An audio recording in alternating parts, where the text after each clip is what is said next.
پاکستان میں جب بھی سیلاب آتا ہے تو اپنے پیچھے صرف پانی کی تباہی نہیں چھوڑتا بلکہ انسانیت کے امتحان اور ضمیر کے سوال بھی چھوڑ جاتا ہے۔ رواں برس وسطی پنجاب کے بعد جنوبی پنجاب بھی سیلاب کی لپیٹ میں آیا۔ لاکھوں افراد بے گھر ہوئے، کھیت کھلیان ڈوب گئے اور ہزاروں خاندان اپنے گھروں کی چھتوں پر محصور ہو کر زندگی اور موت کے بیچ سکنے پر مجبور ہو گئے۔ مگر ان سب میں سب سے زیادہ دل دہلا دینے والا پہلو یہ ہے کہ ان میں بے بس متاثرین کو ریسکیو کے لیے بھاری قیمت ادا کرنا پڑی۔ کسی نے اپنی جیب خالی کی، کسی نے اپنے مویشی قربان کیے اور کسی نے بھوک اور خوف میں کئی دن گزار کر میں زندہ رہنے کی کوشش کی، جو کہ بہت افسوسناک ہے۔ علی پور کے نواحی علاقے کے محمد ابرار انہی متاثرین میں سے ایک ہیں۔ وہ بتاتے ہیں کہ جب پانی کا ریلا آیا تو ان کے ساتھ 5 جانور اور گھر کے 4 افراد موجود تھے۔ گھر کے گرد پانی کا حصار بڑھتا گیا اور بچاؤ کا کوئی راستہ نہیں رہا۔ ایسے میں ایک پرائیویٹ کشتی والا آیا، مگر اس نے مدد کی بجائے سودا طے کیا اور افراد کے الگ پیسے۔ محمد ابرار کے پاس اتنے وسائل نہیں تھے۔ بے بسی کے عالم میں وہ اس نتیجے پر پہنچے کہ اگر 2 جانور اور کچھ رقم دے دی جائے تو باقی 3 جانور اور ان کے گھر والے بچ سکتے ہیں۔ چنانچہ وہ اپنے دل پر پتھر رکھ کر یہ سودا کرنے پر مجبور ہو۔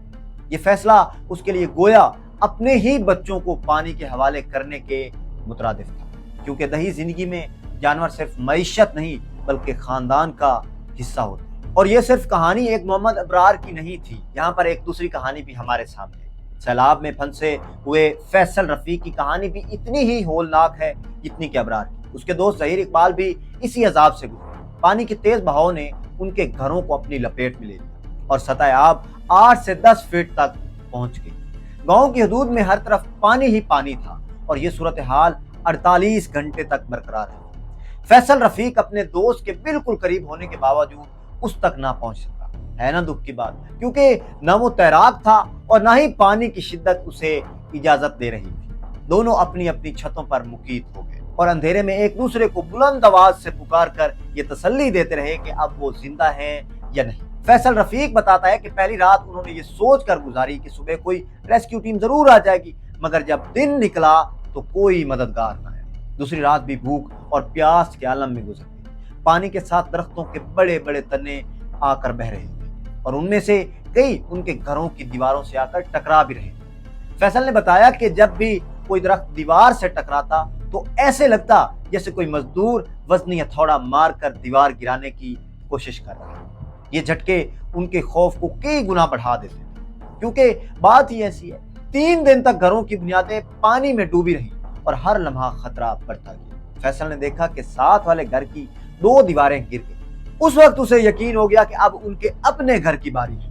وہ لمحے ایسے تھے جب ہر سیکنڈ یہ خوف تھا کہ یا تو ملبہ انہیں نگل جائے گا یا پانی ان کے گھروں کو بہا لے جائے گا۔ فیصل کے مطابق موت ہر وقت میری آنکھوں کے سامنے گھوم رہی تھی۔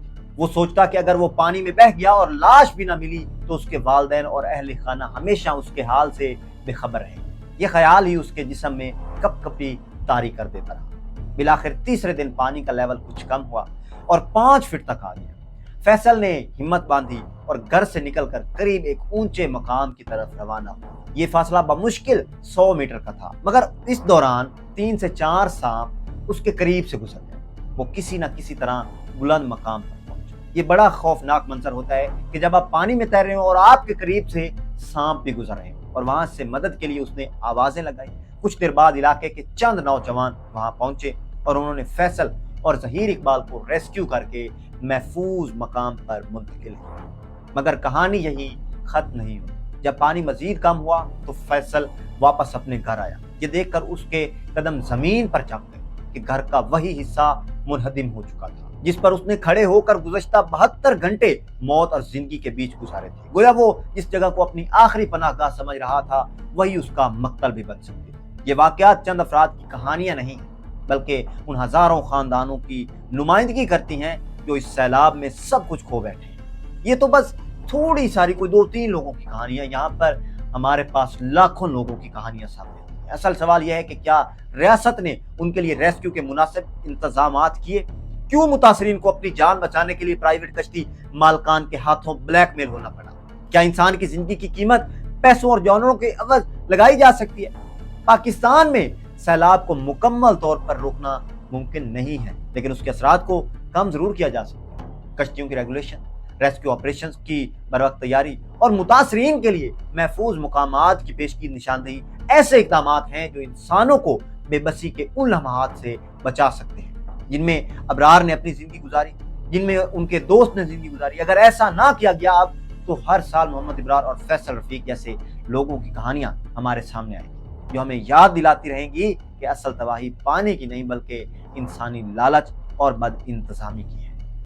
یہ صرف جنوبی پنجاب کی کہانی ہے، سوات کی کہانیاں تو شاید آپ بھول گئے ہوں۔ پانی جو کہ ناردرن ایریاز سے ہوتا ہوا اب جنوبی پنجاب تک پہنچ چکا ہے۔